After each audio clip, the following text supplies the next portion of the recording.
Toc toc toc, bonjour les petits curieux, c'est Marion du Populaire du Centre. Peut-être que certains d'entre vous sont partis en vacances en train.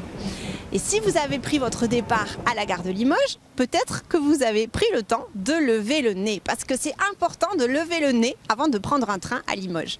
C'est Aurélien qui va nous expliquer pourquoi, parce qu'il y a plein de petits secrets en fait qui se cachent partout. Allez, vous me suivez? On a rendez-vous.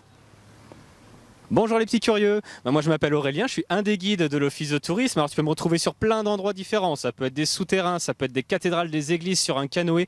Mais là, juste avant que tu prennes le train, faut quand même que tu prennes le temps avec moi de regarder la gare. Il y a tellement de choses à voir ici. Déjà, cette grande tour là que tu vois juste derrière moi, ce grand campanile, on est à 60 mètres de haut. C'est la raison pour laquelle on a mis cette horloge. Cette horloge, on n'en a pas l'impression, mais elle est gigantesque. Déjà, l'aiguille des heures, elle fait 1,80 m. Elle est plus grande que moi. L'aiguille des minutes, 2,40 m. Il faudrait peut-être que je te mette sur mes épaules pour qu'on puisse toucher le haut. Et si on regarde bien, tu verras les chiffres. Les chiffres romains, on les connaît. Un bâton avec le 1, 2, 3, mais le 4. Il a 4 bâtons. Un Romain n'aurait jamais écrit ça comme ça. Il aurait écrit un 1 et un V. Le V pour le 5. Mais pourquoi ces 4 bâtons? Alors ça n'existe pas que sur cette horloge. Beaucoup de montres le font et la raison, peut-être, je te dis bien peut-être, serait-ce pour harmoniser, pour faire en sorte que ce cadran soit plus joli, plus agréable à regarder et qu'on ait 3 groupes bien distincts qui pourraient faciliter la lecture de l'heure. Le groupe des bâtons, le groupe des 1, le groupe des V jusqu'à 8 et le groupe allant de 9 jusqu'à 12, le groupe des X. Et si tu arrives bien à lire l'heure, fais bien attention aussi à l'heure marquée sur ton billet. Est-ce qu'elle correspond vraiment? Est-ce que tu seras vraiment à l'heure pour ton train? Mais ça, la gare essaye de faire en sorte que oui. Tout simplement parce que, mais ne le répète pas, c'est un petit peu le secret de la gare. Les horloges, souvent, avançaient de quelques minutes, peut-être 5 minutes ici. Imagine, tu as un train à 4 heures.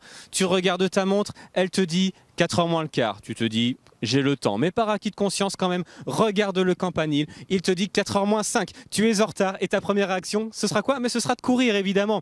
Et donc, tu seras à l'heure pour ton train, tout simplement parce qu'on aura pris soin, bien sûr, de faire avancer légèrement cette horloge. Ce n'est pas le seul secret. Regarde cette couleur du campanile, un beau vert, ce qu'on va appeler le vert de gris. Ça, c'est l'oxydation, c'est-à-dire le cuivre, le métal qui va recouvrir le toit, qui s'est oxydé, qui a vieilli.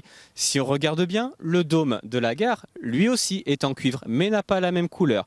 Tout ça vient d'un incendie, un incendie qui a eu lieu ici en 1998 et qui a brûlé l'ensemble de ce dôme qui a été réalisé à l'identique. Mais les plaques de cuivre n'ayant pas le même âge, elles n'ont pas vieilli encore de la même manière, elles ne sont pas oxydées comme les autres, mais peut-être que dans quelques années, avec le temps, on retrouvera bien la même couleur entre le campanile et le dôme.